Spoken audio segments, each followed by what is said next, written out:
Okay, hello. I'm Catherine Brown Ramsperger, author of the award-winning The Shores of Our Souls. You can call me Kathy. Welcome to my story hour. I created Story Hour to connect avid readers with brilliant writers. If you're one or both, you've come to the right place, and welcome. Today we'll be chatting with the amazing author. I've just finished her book a couple days ago, her first book in this series, Laura Kemp. A featured member of the Pulpwood Queens, the nation's biggest book club. Laura just launched her second book in the series yesterday, and so I feel so honored she's here with us today. Such a great read, Laura. Thank you. I am so pleased to have her on Story Hour right after her launch. I had so much fun at your launch party yesterday, and we're still giving away the prizes. Yes, it's a fun group. It's a chatty group, and the party goes on sometimes for days afterwards. After it's supposedly over, it's still going on. So, yeah, I'm glad that it was such a great turnout for you, too. Well, thanks. Why don't we start with, if you don't mind, do you have the cover? I do. Usually I'm terrible about that, about putting my book. I am Oh, don't have my book. My little stand in the back. But I did. I prepped and I brought it downstairs. So this is evening. I love how it goes with the background. Yeah, it's kind of a nature theme here, isn't it? In my neck of the woods. But yeah, so I don't know if the lighting is good, but oh, yeah, it's good. It's good. It's good. I just want people to be able to see it. Thank you. So yeah. I want to talk about you and sing your praises for a minute, and then we'll come back for questions. So everybody, Laura's a writer, a teacher, and a mom who writes about her home state of Michigan. This first book it begins in southern Michigan and ends in northern Michigan.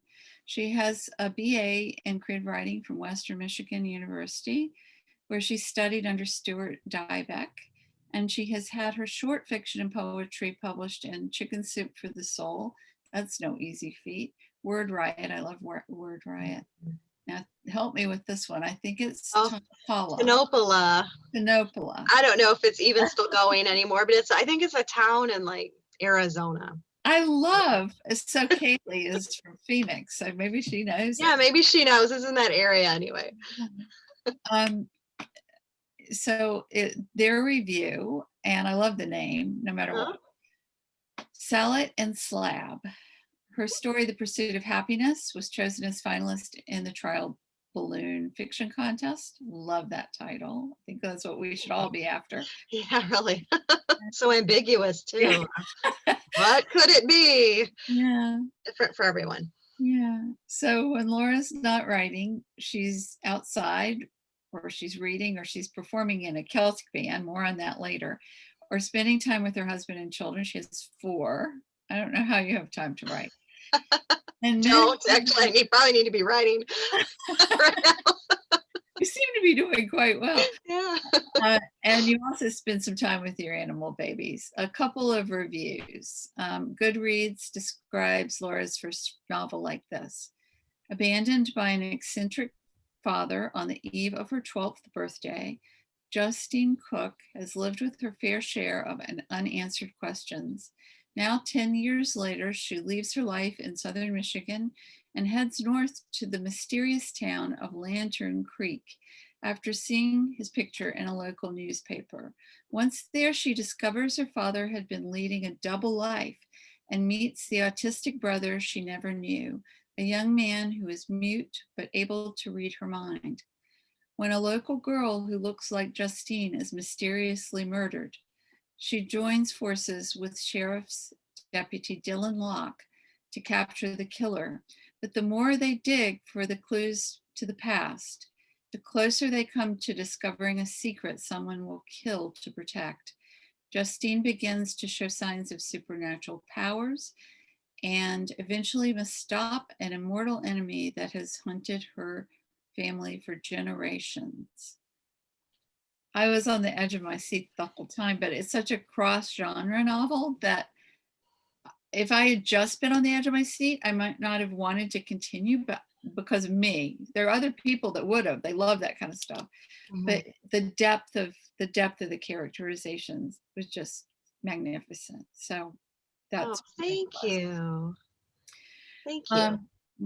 Well, you're quite welcome. I fell in love with these characters too when I was writing them. And I think we always do, don't we? I mean, yes, why would we stay that long with them if we didn't love them? And Yeah. a lot of the stuff I learned in college was just observe, what's going on around you, observe conversations. And I think I've always kind of kept my ears and eyes open.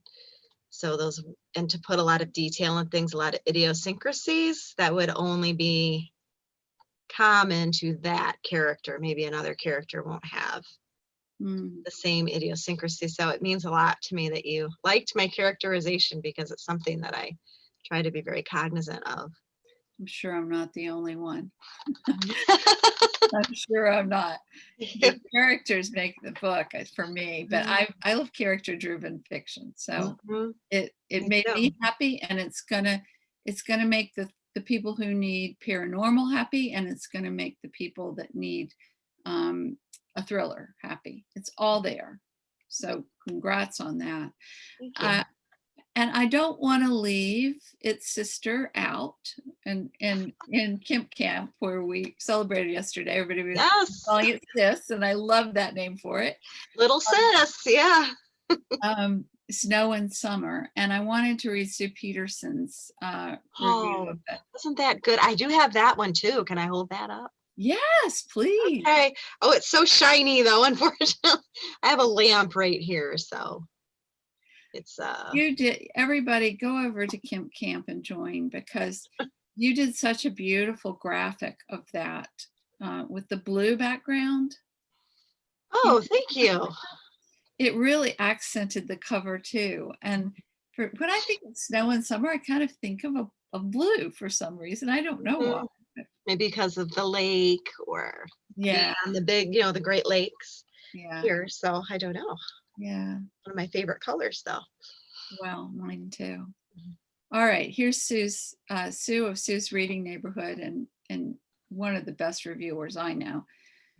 Spellbinding, captivating, compelling. Snow and Summer kept me on the edge of my seat, my heart in my throat, pulse pounding. There are so many incredible layers to this novel. Suspense, paranormal, and time travel, all combined with a heartfelt story of love, family, and forgiveness. Justine and Dylan, as well as the rest of the characters, are multidimensional and complex. I was completely wrapped up in their personal lives, as well as the mysteries and danger that enveloped them. This book is moody and atmospheric, and the setting adds to its allure. Snow and Summer is the sequel to the author's debut novel, Evening in the Yellow Wood. It can be enjoyed as a standalone.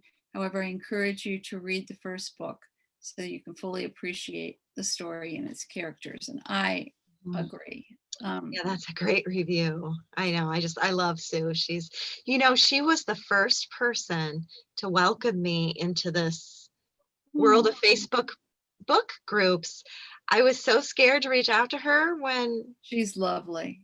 And I was like, oh, what if she says no? I asked her if I could come on her page and maybe put a post up or two. And she was so gracious and so wonderful. And so I let her know. I said, if you had been any other person and been just no, I might not have continued to try to make something, of myself on these Facebook groups. So she really is the first person. I think you would, because you would have been found. But she is so special. And she is. I love her. Yeah.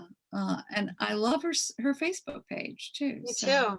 She has a real soft, kind of nurturing energy to her. And I'm so glad I found her as my first person. So it was meant to be. Well, like I found you. I mean, you've kind of been that person for me, and I'm very grateful. Thank you. I love to pay it forward. A lot of people helped me. A lot of people gave me advice, and I feel like it's an obligation to then pay it forward to other people who. I totally agree. So I'm glad that you shared that with me. The reason I'm doing this, because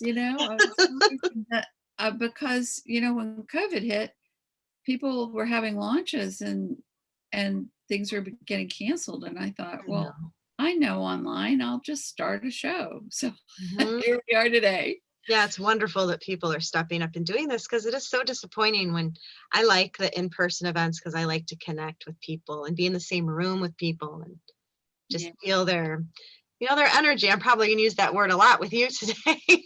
I know. And it's so disappointing when you can't. So, but this is nice too. It's nice to have something to fill that void. It is. And even though it's not quite the same, it's not quite the same as being in a ball gown or a costume amid all the other writers and toasting, and it's good enough for now. And I think it's gotten us to know one another a little better too. In a different way, we might not have done this before. Anyway, absolutely. So I wanted to ask one thing about Sue's review, because I haven't read Snow and Summer, but I intend to now. You have a wonderful sense of humor, and it shows in the first book. And I wonder if it's still there in the second book, or is it just more? Is it moodier the second? No, book? I think the second book's pretty funny too, because these things just pop into my head, and that's how I am when I'm talking to people in my everyday life, just these goofy things. And so when I'm writing in first person as Justine, her thought processes are mine. So it just completely comes out. Yeah, I think it's still funny. And Holly's in it, Holly Marchand, and she's hilarious. So and Mallard's in it, and he's hilarious. So yeah, it's still pretty funny. I'm glad you've got some of the same characters, if not the whole cast, So I think you have a really good sense of pacing that way, of when to be funny and when to have it ramp up. I mean, there are times that I cried for her, it wasn't easy what she was going through, especially how it all begins. That's a heart-wrenching scene. And then when you find out, which I'm not going to give away, but that's of course. It's such a hard book to not do spoilers on. I realized that. It's like, But so I'm not going to do it. Okay, if something flips, I won't hold it against. Some of the characters live, so you throw very difficult. Yeah, exactly. Okay, so I want to make sure we have enough time for questions and comments, and enough time for the giveaways. So ask just a couple questions and then turn it over to Kaylee for the audience to ask a few, to make sure that everybody gets their chance. But I want to talk about setting too. It must be my thing, because almost every author I've interviewed, whether I had read their book before they came to me or not, if it is fiction, that setting was a character. It is in my books. And I was wondering, did you live in Southern Michigan as a child and then move to Northern Michigan? Because it felt like that. Well, yeah, I did actually. This book is kind of based on a summer that I spent up north in a town called Rogers City, which I changed the name. And I stayed up there for the summer, just had a normal time up there, and decided that why don't I write a book about this place, because the town was so neat. The people, pretty much everybody in the story is based on a real person that I met while I lived up there. I mean, Mallard is 100%. And then there's the house. Yes. The house that she lived too. Yeah. That what? The house on your website. Yeah. Oh yeah, the old farmhouse. Yeah. That's actually down here. I live in Southern Michigan, really close to Indiana. And that is actually like centuries old murder mystery that took place just a few towns over from me. So everything in this book has an element of reality. And so I think that's why I was able to write about the setting with such a warm feeling. I'm like you, I kind of inhabit the places that I go, and certain places have certain feelings to me, and they have vibes, the energy once again. So I'm always going to write about a place that resonates with me. And Northern Michigan is one of those. I'm up there every chance I can get. in I North. want to go now. States Here's that my I keep thought. wanting to get to. I was I did born in Illinois and I just can't get to Michigan. oh, we're not far. Well, are you in Southern? You're not in Illinois No, right now? I'm not. No, we moved a lot. I was born outside Chicago. So yeah, very close. Only like 2 hours. I live right by South Bend. I know. Well, we moved when I was young, so I could have been in the back seat and missed it. But I mean, we could have driven through. But Yes. I'm going to every state in the union before I kick, and so Have you been to Michigan? Have you been here at all? I haven't. Oh, So many close. friends who live around who were born around the lake area and talk so lovingly about it. So anyway, Definitely I a feel like I place. know it better now, having read your book. I hope that you do visit, and I hope that you get to Presque County in northern Michigan. Okay, well, thank you. I'm gonna write it down. So next, a little bit about craft. I was very, I respect your ability for plot twisting. Was it difficult, or are you such a pantser that it just happened?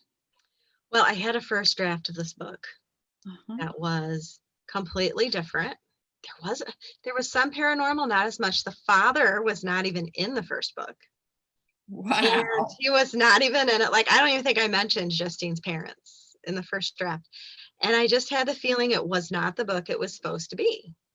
So this just isn't going to get published. You ever have that feeling about this isn't going to get published? But there's parts of it. You in my bottom drawer like that, yeah.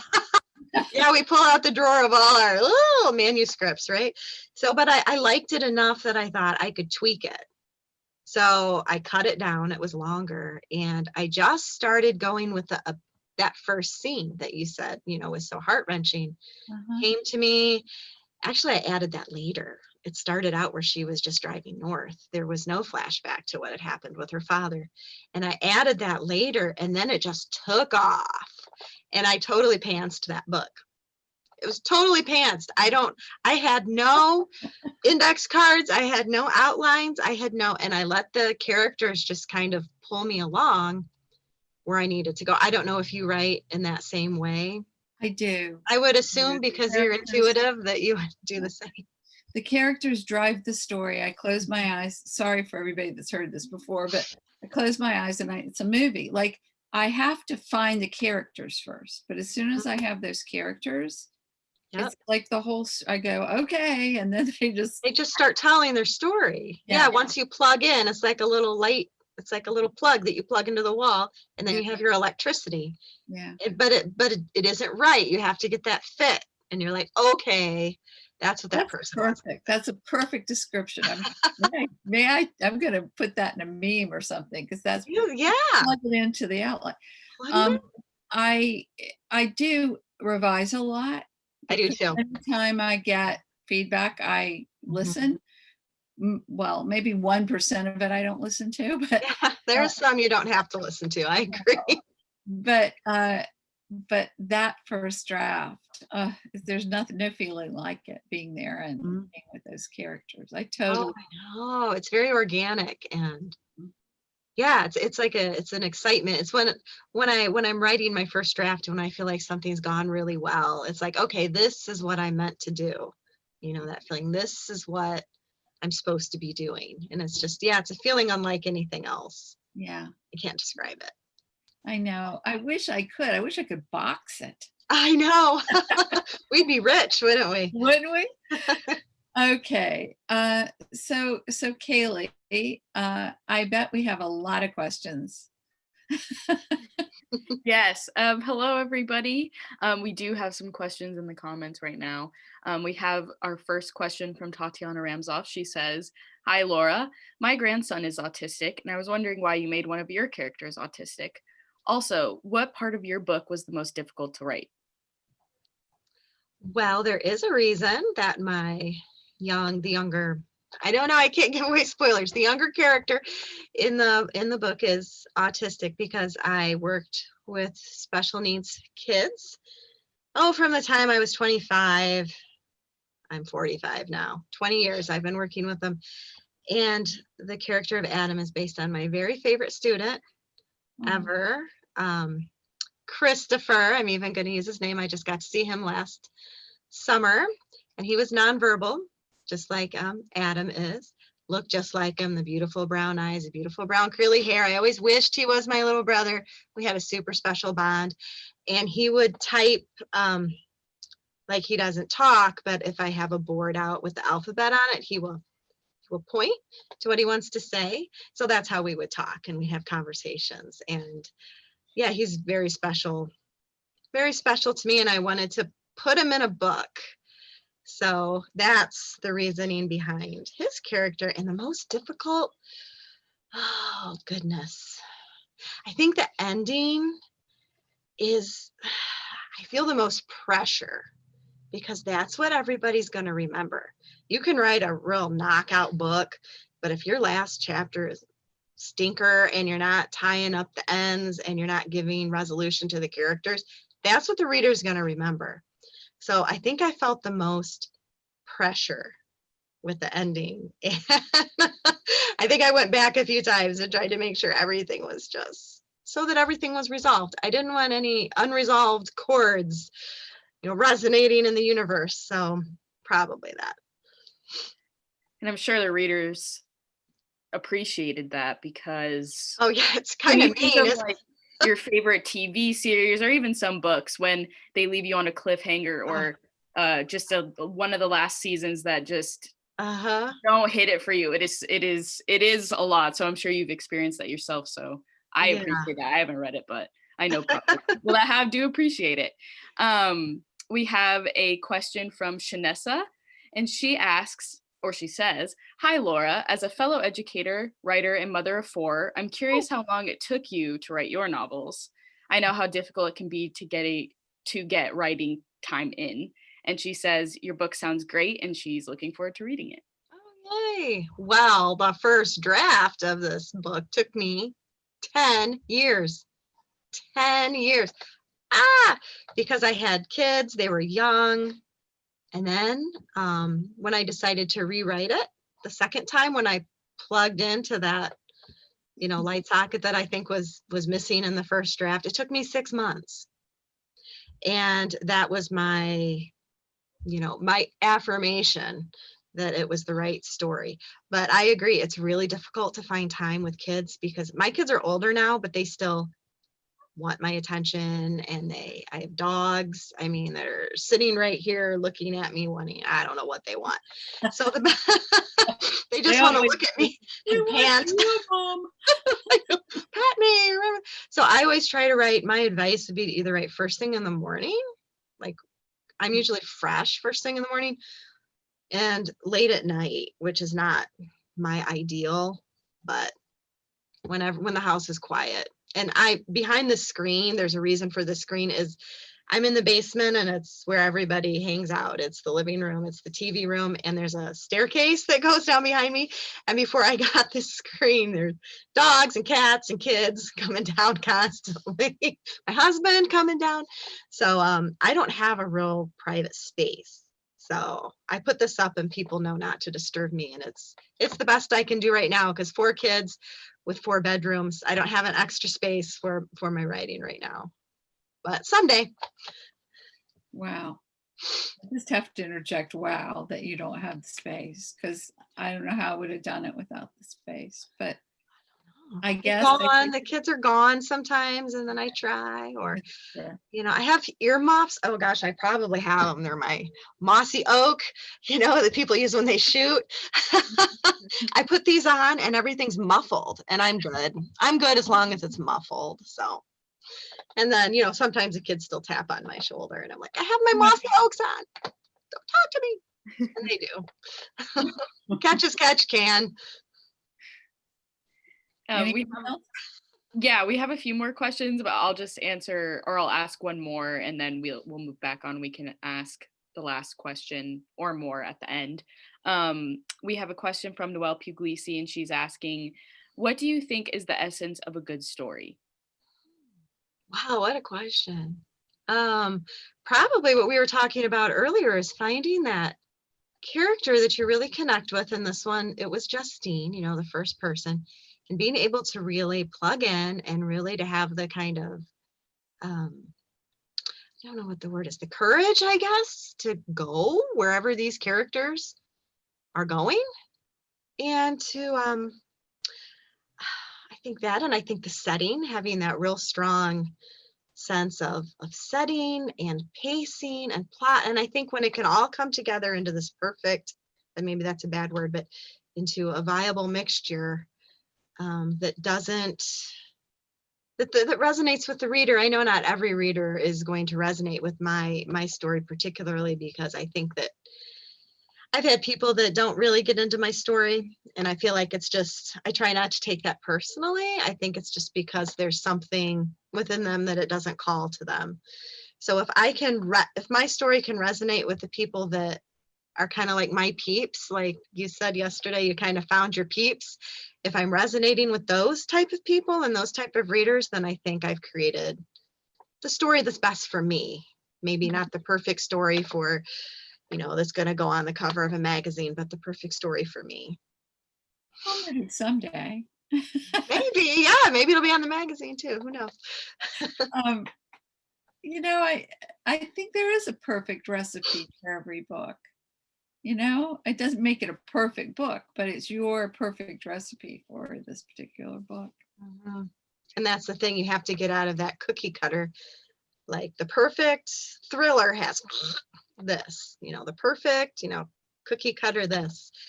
You have to let go of that, I think, and just. Well, I think there's so many rules for genres now, so many tropes. And I didn't even know about them. I got kind of a BFA. It's not what they called it back then, but I was with the grad schools in creative writing for workshops and took every course they did except for their master's, whatever, seminar. So, but it was so long ago, you know, I'm not a young woman. And then once I'd finished and gotten a publisher, I realized, oh, you know, I crossed genres. Do that. You feel that way sometimes, like naughty you or something? I know. It's like, I just wrote a story. It's such a relief to meet writers who say, well, yeah, it's a story. It's just a story. You can do whatever you want. There and some maybe some crime, and you know, do whatever you want. Yeah. Last I knew, you could do whatever you want. It's your story. It's fiction. Yeah. Oh, I didn't even know that. That's why when people started saying it crossed so many genres, I was like, I didn't really understand what they were.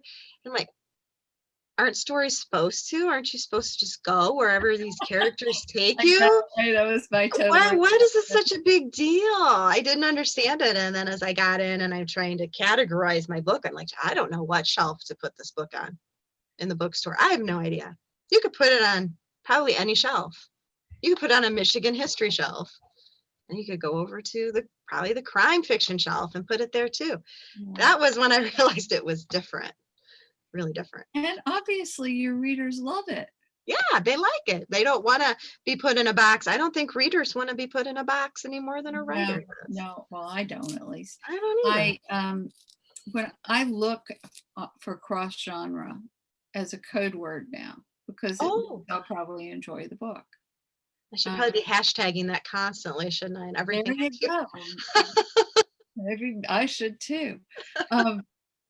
So back to we've talked a lot about your life and being a mom and everything, but you had a lot of characters to keep straight, and a lot of characters in different incarnations is what I've called it. I don't want to give anything away, but I wondered if that took a flow chart, or you just knew who was speaking when they, you know, which version. I know. Was that tough? No, I never had a flow chart. I think because my brain that's the way my brain works. I'm very detail focused. I'm very OCD. Yeah. Sometimes I would try to work it through, like, in my off times, I would try to, does that resonate? Is that correct? Is that something that now, who is that character again? How is he connected to? Because there were times when I got confused with a character. It's confusing. But no, I never had any kind of a chart. I never really wrote anything down.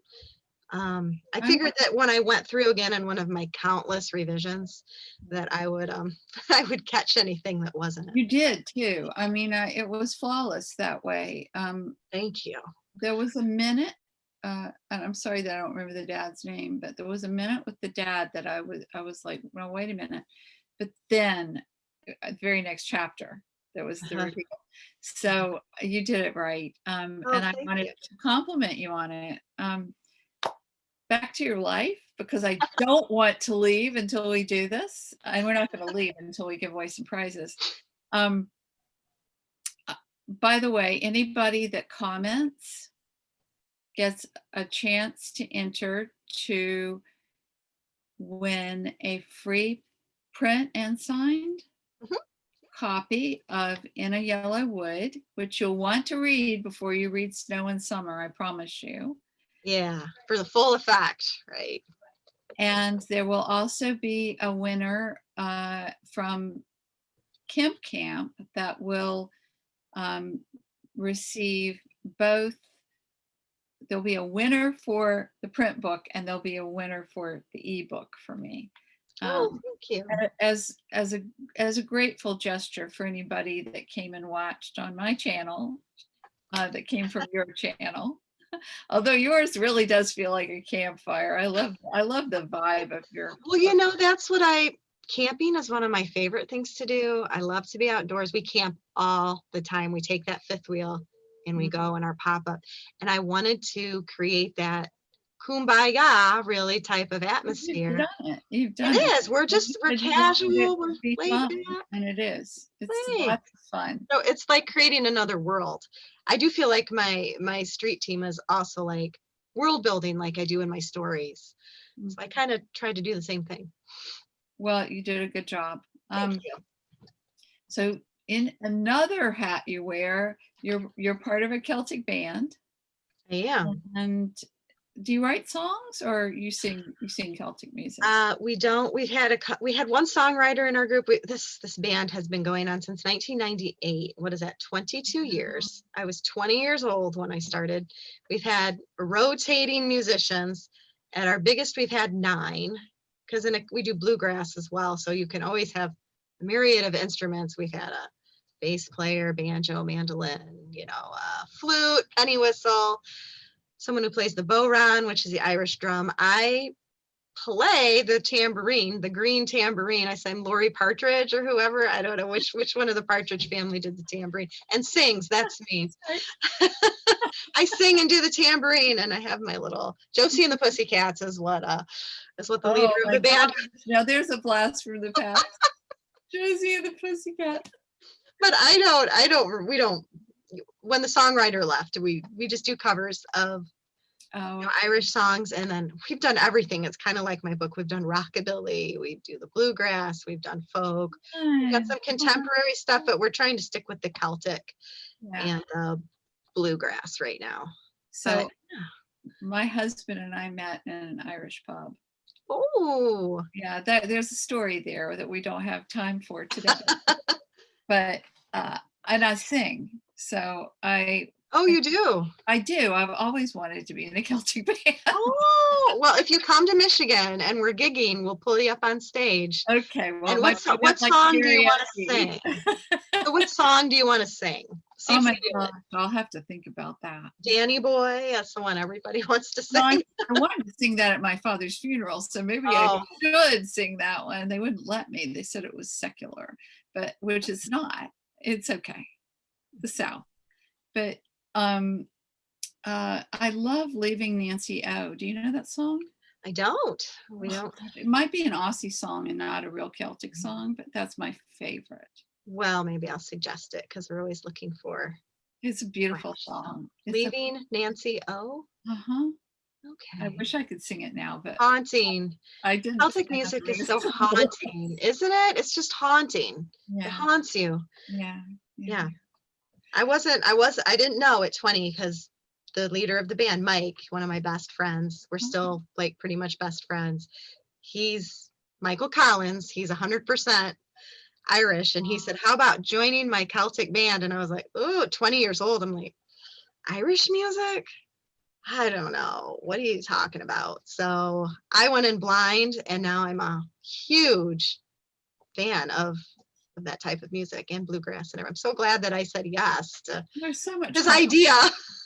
so much harmony in it. That's why. Yes. Yeah. And it's kind of the precursor to the real old rockabilly music that is Americana. So but back to books. I could talk about this all day. So it's tough to decide whether to focus on the paranormal in both of them, probably, or the family secrets part.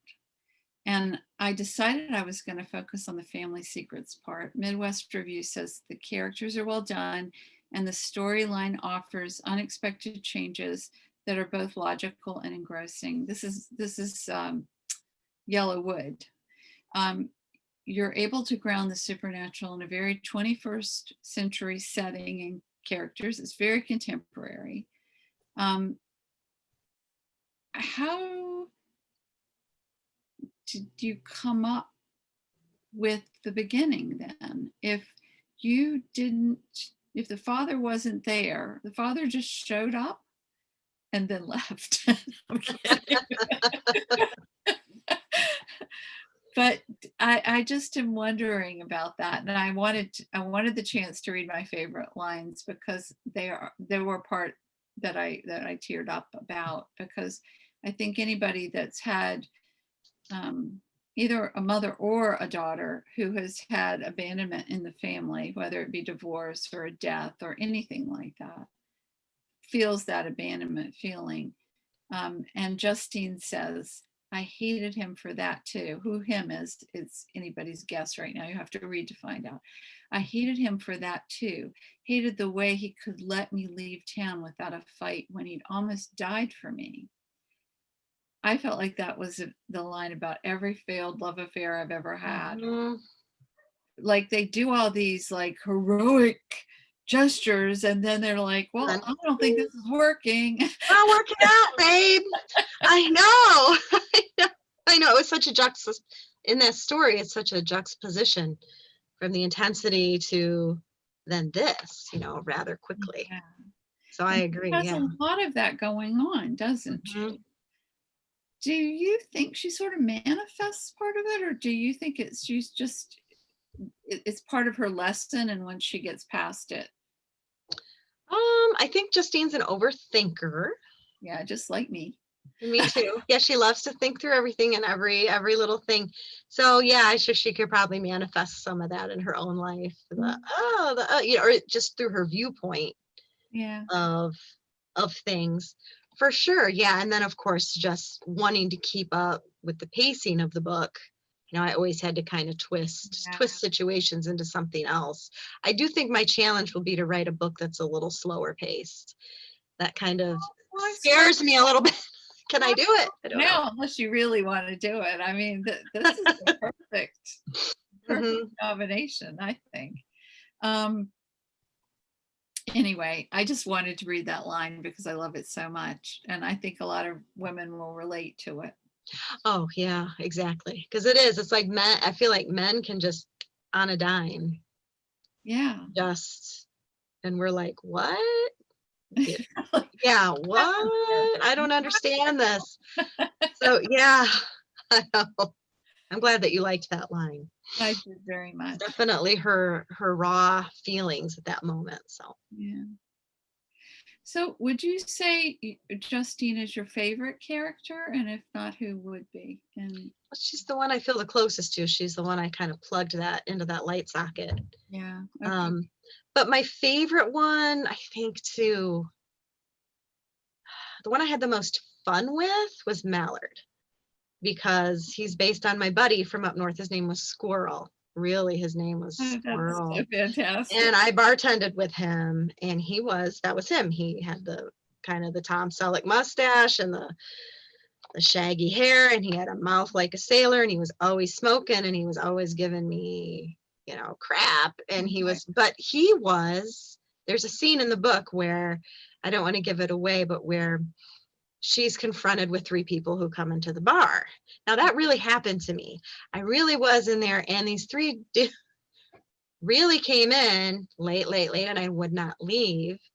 And in real life, it was Squirrel who got rid of them for me. So he could be the biggest jerk, but he had a heart of gold. He was the one who told me to write a story about him. He goes, "You need to write a story about me." And I thought, and all these guys that used to come in, you know, Sweaty was the name of one of them. And I thought I should write a story about Squirrel and Sweaty, and Squirrel's brother Worm. Worm was his brother's name. I am going to write a story about you. So I did. And, you know, I went back to the bar where I used to work at. And sadly, I asked, "Where's Squirrel?" Because 20 years later, of course, he's probably sitting on the same stool, right? And they knew, no, Squirrel, he passed away. So I didn't get a chance to tell him that I did actually write that book about him. Like he knows. But he knows. Could have I know been he does. for it all in a way. He's what? He could have been the inspiration, not for the whole book, but for the character. Absolutely, because he came through super strong for me whenever I was writing. So he has the character of Mallard just has a real special place for me for that reason, just because he's actually somebody that I love knowing that. I love knowing that. And that his name was Squirrel. That's just too funny. His real name was Mike, but I don't know how he got the name Squirrel. Yeah, well, I'm sure there was. How did Worm get his name? I don't know. How did Sweaty get his name? I don't know. I don't want to know how he got it. I'd rather know Squirrel than Sweaty. Yeah, there you go.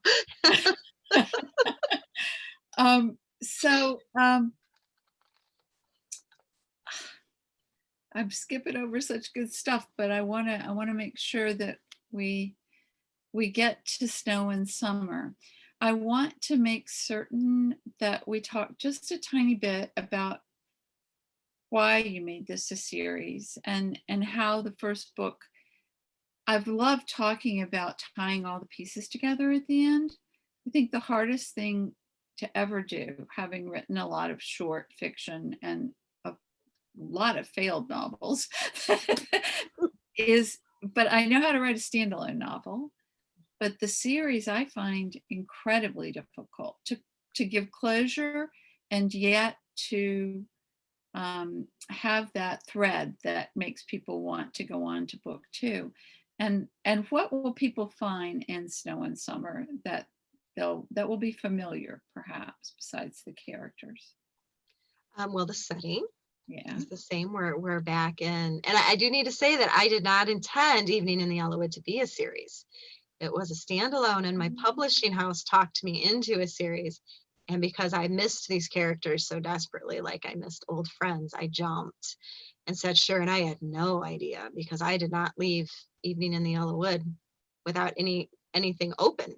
No, it was just done, and hopefully, you know, so it was hard to think, how do I continue their story? And then I thought, well, okay, say this happened to this couple, Justine and Dylan, say this thing happened. And then what would life be like for them? Like a year later, what would their life be like? And that's where I started. And I kind of plugged in, and, you know, relationships are hard under the best of circumstances, but when you've experienced things like they have, it's going to bring up all sorts of issues that are just human. And then you put the supernatural kind of shell around it, and it's kind of like the perfect concoction. So you'll find the same characters, you'll find the same setting, you'll find the same humor, you'll find some new characters to kind of add a little I don't know, it's a little flavor. One is based on my husband, so I'll have to say he's my favorite character in the second one. But I think you'll find everything that you liked in the first book hopefully is there in the second. And I actually kind of, I don't want to say I like this story better. It's just, it is like Susan's review. It's a little more moody and atmospheric. And a little more mature if they're together, and Yeah. and through everything they've been through, probably a little more as they've been off camera, so to speak. Off camera, yep, just being boring, they say. It's laundry and dishes and, stuff like that. Trips to Kwamenon Fall. I have all these little tidbits about I kind of try to fill in the year, and it's funny little things that they've done that, any couple does. After they experience this crazy stuff, then they go back to,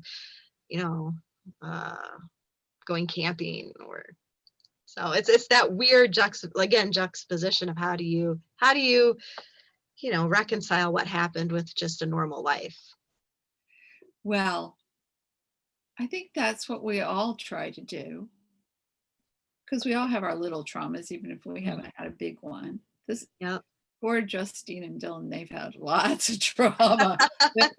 but even if we have a little trauma, we're trying to fit it into the routine, really. And Yep. And you do that really well. Thank you. You make all kinds of weird supernatural things, and I don't know what to even call it. Crime seems too mild a word. I know. It's like a police procedural. It doesn't seem like that, does it? Whenever you say crime, that's what I think. They're at the sheriff's office and they're going through a bucolic setting, right? Like like I go to Maine a lot, and I'm thinking, oh, lovely. Probably a lot happening in this little town, I do too. Whenever I go through a small town, I'm like, ooh, I would much rather set my stuff in a small town. And the house city too, somehow, I think. Okay, let's make sure that we get to everybody else's questions and comments. And do that, I'm going to ask Laura, what's next? Where can we find out about your events, online or off? Because you're having a launch right now. How can we support you? And will there be more books in this series? Ooh. Well, I have to give you a little bit of a spoiler because the second one is not nice and tidy little ending. It is a cliffhanger. So sorry. I'm so sorry. But, I kind of wanted to. I thought I can do a cliffhanger. And so, yeah, there'll be a third book.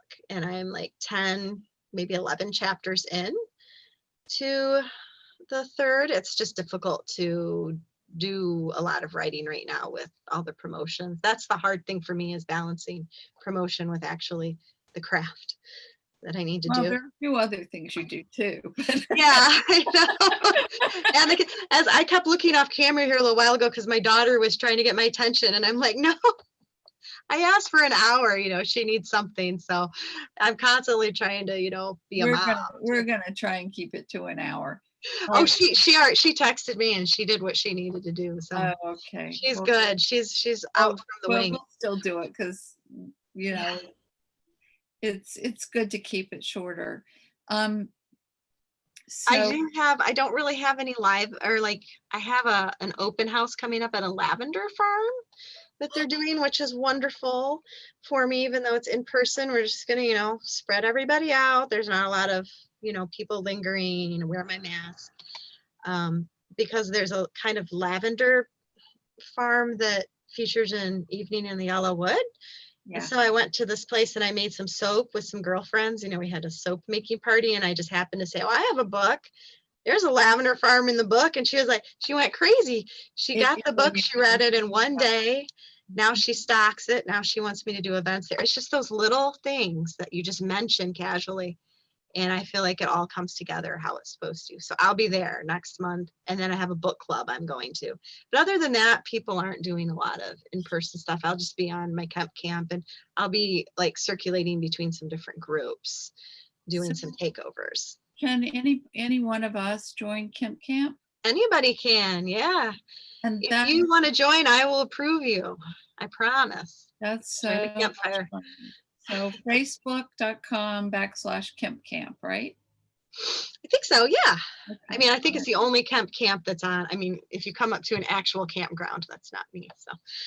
And the website too is fun. It's got some photographs about the places that are in the book. Really, people love to see the real places. That's the thing that I have found has been the most interactive, and I do dream casting with my cast. Like if any actor could play Mallard, if any actor could play Dylan or Justine, I give them 3 choices and then they vote.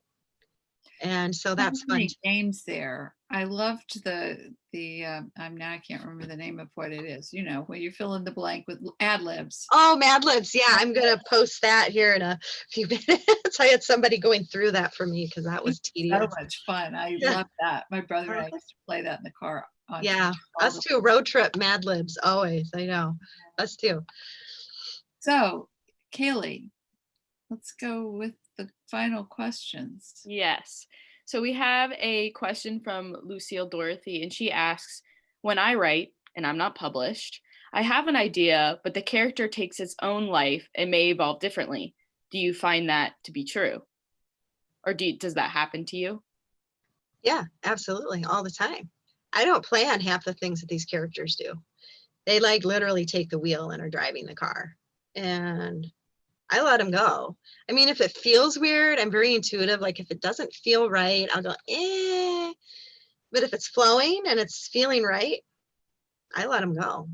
Just let them do it. See what happens. You can always revise it later on. If you go back and you put some time and space in between and you go back and like, ugh, you can change it. But if it feels good, just let them do their thing.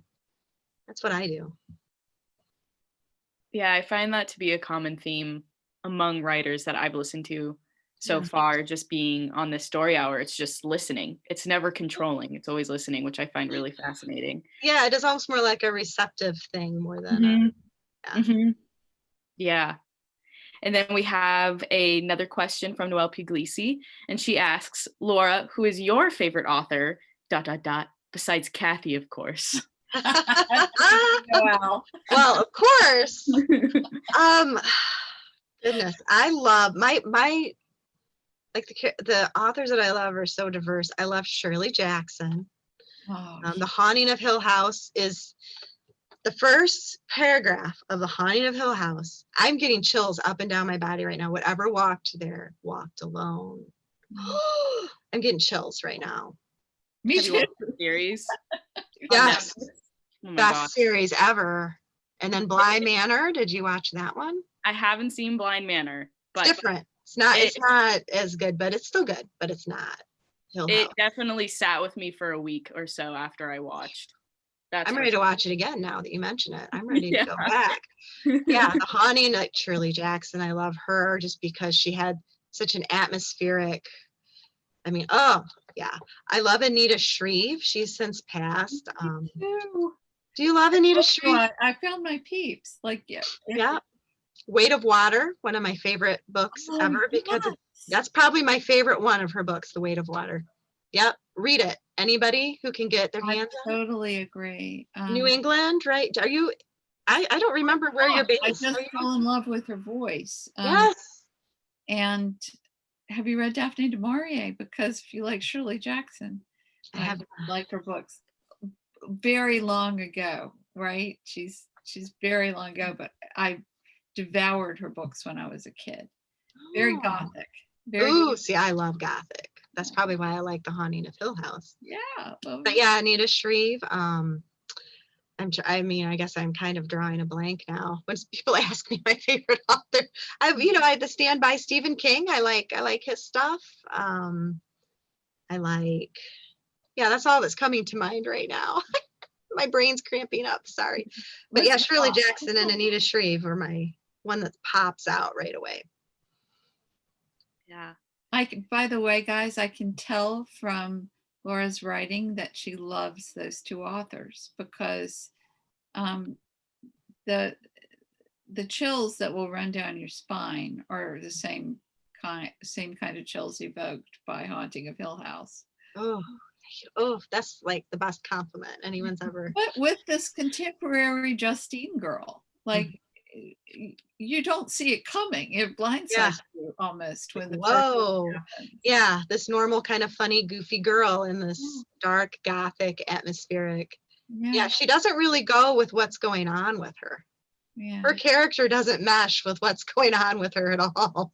No, but she finally just has to give in. Just give in. Yeah, exactly. Sorry for the interruption. No, that's totally fine. And then we just have a comment from Sylvia. I'm totally gonna butcher your hyphenated last name. I'm so sorry. It's Chipka Bunani. Oh, I know Sylvia. Yes, Okay, she's a Kemp camper. Hi, good. Sylvia. She's from Nebraska. She says hi, and she can't wait to read Snow and Summer. Oh, yes, I just sent it out to her, I think yesterday. So, sis is coming. Hang on. That's what she used, sis, actually. Sis, yeah, little sis. And that's all we have in the comments. Okay. So any final words, Laura? Congratulations. I mean, it just came out yesterday, and that's such a special day. I will ask you, was the launch of the second book did you get that same heart pounding feeling you do with your debut? It was very different because my debut, I was kind of scared. Nobody knew who I was. I didn't know anybody, so there wasn't as much going on with my debut. I kind of had this idea with my debut that it was a launch and then you would just be known. I didn't realize that it was like a marathon and it's every day. And I'm just more realistic now. I know that the launch day is special, but I also know it's the beginning of now the next like birthday or New Year's Eve or anything that launches a planning process for the rest and if you're going to keep writing, which we all want to, it's launching into the next. Yep. It's just a process. The next book. Yeah. And your popularity grows. I knew it was a lot of work, but I was sort of stunned at how I had to sort of drag people off the street to come listen to me. You mean with your debut? Yeah. It wasn't that easy to find people who would listen to me in a speaking engagement kind of way, right? I had a wonderful launch where people bought my book. But then what I didn't know was that Amazon had to have a certain number of reviews, and I hadn't told anybody they needed to review. It was a lot of backtracking, which you don't have to do with your second one because you know a few things now. But yeah, I've found that too with events. Sometimes it's hard to drum up interest especially in a small town where I live in literary.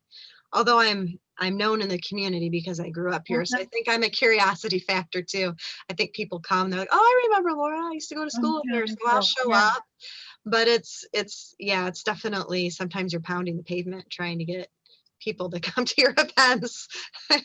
That's why the internet's so wonderful. Yes, it is. Find our people this way. So. Yes. All right. So appreciate this. Thank you. It's been wonderful. Well, I thank you so much for yesterday and today. Like I said, I'm going to remember it for a long time. Oh, good. And I wouldn't let you leave without my teabag wisdom.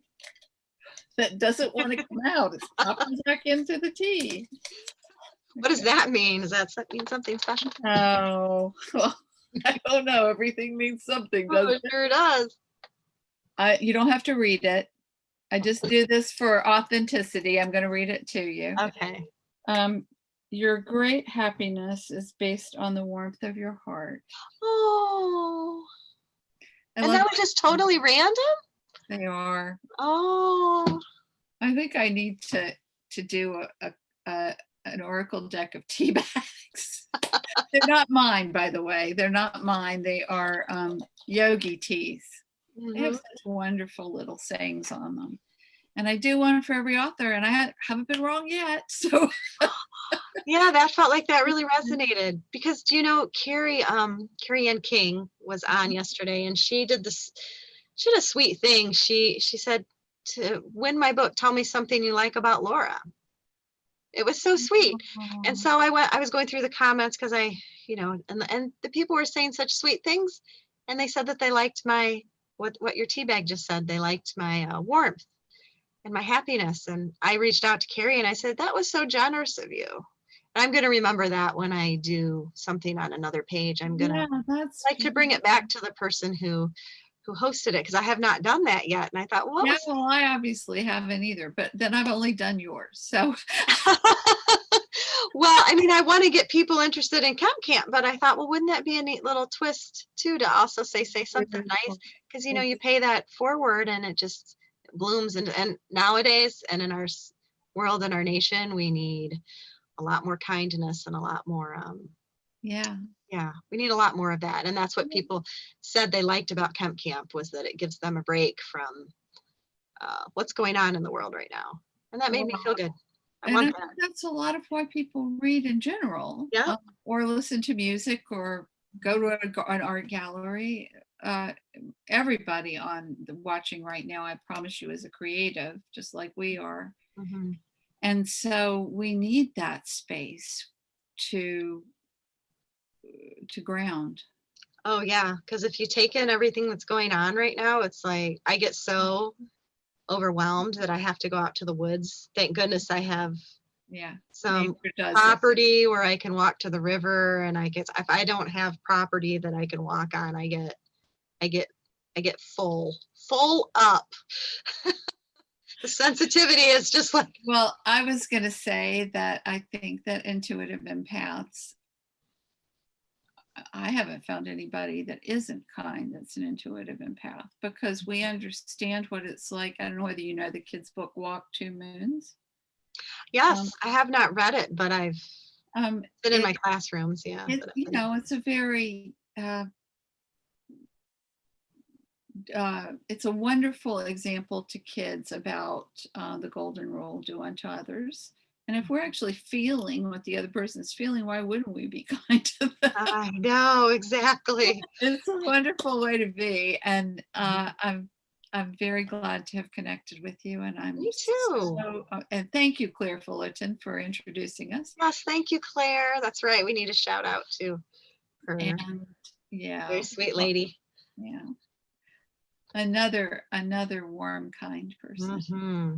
And I thank you for being here with us today. Thank you. Everybody, I will choose 3 names at random, and Laura will be in touch with one of you, and I will be in touch with the other 2. Thank you so much for doing that. I appreciate it. Well, I am honored and pleased to be connecting readers with writers, and you especially, Laura. Thank you. Everybody, you can find the full list of upcoming story hours here on my author page on Facebook, where you are right now, and check out Laura's website and Kemp Camp on Facebook. You can find more about me and my work at shoresofoursouls.com, including some of my stories and essays, and ground1onecoaching.com. And for now, this is Kathy Ramsperger from shoresofoursouls.com, bidding you a good weekend with a great book to read. Bye, everybody.